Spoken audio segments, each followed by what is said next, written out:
Isang magandang umaga po sa ating lahat. Narito ang latest na weather update ngayong araw ng Thursday, March 20, 2025. Sa kasalukuyan po ay patuloy pa rin ang pag-iral ng amihan sa malaking bahagi po ng Luzon at yung shear line naman o mapagsasalubong ng malamig at mainit na hangin ay patuloy pa rin ang epekto lalong-lalo na dito po sa may eastern sections ng Visayas. Kung makikita po natin dito sa ating latest sa satellite animation, may namamataan po tayong makakapal na kaumpol na kaulapan na nakaka-apekto dito po sa may bahagi ng Visayas at ilang bahagi po ng Mimaropa as well as sa Bicol region area. Yang kumpol na kaulapan po na yan ay dulot ng epekto ng shear line, kaya especially po sa areas ng Eastern Visayas as well as ilang bahagi po ng Bicol region ay asahan po natin ang malalakas na buhos ng ulan ngayong araw. Meanwhile, for the rest of Visayas, magiging maulan din po yung panahon, pati na rin po sa karatig ng mga probinsya. Meanwhile, dito naman po sa eastern sections ng Luzon, makakaranas din po tayo ng maulan na panahon dulot po ng patuloy na epekto ng hanging amihan. And dito naman po sa Metro Manila as well as the rest of Luzon area, ay asahan pa rin po natin ang partly cloudy to cloudy conditions. Kung may mga pagulan man, ay mga panandalian lamang po ito na pagbuhos ng ulan at possible din po yung mga isolated naman ng mga thunderstorms for the rest of the country.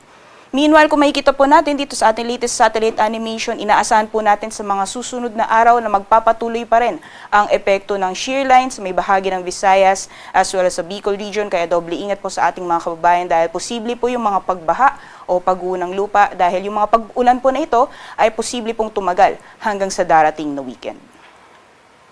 So magiging lagay po ng panahon ngayong araw dito po sa Luzon, gaya po ng nabanggit natin kanina dahil sa patuloy na pag-iral ng amihan sa Luzon area. Mostly eastern sections po ng Luzon ay makakaranas ng maulap na kalangitan na may kasamang mga pag-ulan. So areas po ng Cagayan Valley, sa Apayao, Aurora, Quezon, most parts of Bicol region, pati na rin po dito sa may Sorsogon at Masbate na naapektuhan ng shear line, asahan po natin ang maulap na kalangitan na may kasamang mga pag-ulan. Meanwhile, for Metro Manila as well as for the rest of Luzon, ay partly cloudy to cloudy conditions po tayo. Kung may mga pag-ulan man, ay mabilisan lamang po ito na may hina mga pag-ulan o mga pag-ambon. Temperature forecast naman po para sa mga piling syudad dito sa Luzon. For Lawag ay maglalaro na 23 hanggang 31 degrees Celsius and maximum temperatures po for Tugigaraw, Tagaytay as well as sa Legazpi City ay aabot ng 29 degrees Celsius. Dito po sa Baguio, temperature forecast po natin ay nasa 15 to 24 degrees Celsius at for Metro Manila, maximum temperatures po ay aabot ng 32 degrees Celsius.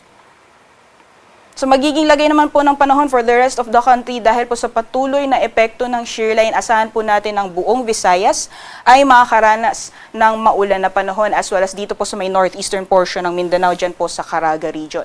Meanwhile, for Palawan and the rest of Mindanao, partly cloudy to cloudy conditions po tayo. Kung may mga pagulan man ay dulot po ito ng mga isolated na thunderstorms. Babala lamang po dito sa may western sections ng Mindanao, dyan po sa may Zamboanga area as well as sa Basilan, Sulu at Tawi-Tawi. Mataas po yung posibilidad ng mga thunderstorms ngayong umaga at pagdating naman po ng tanghali or noontime sa may southern portion naman ng Palawan ay mataas din po yung possibility ng mga thunderstorms. Temperature forecast naman po para sa mga piling syudad for Kalayaan Islands and Puerto Princesa, aabot po ng 33 degrees Celsius maximum temperatures. For Visayas naman, temperatures dito po sa Iloilo ay maglalaro mula 25 hanggang 31 degrees Celsius at 30 degrees Celsius naman maximum temperatures for Cebu at sa Tacloban. For Mindanao area naman po, sa Zamboanga as well as sa Metro Davao, maximum temperatures po ay aabot ng 33 degrees Celsius at sa Cagayan de Oro ay maglalaro mula 25 hanggang 31 degrees Celsius.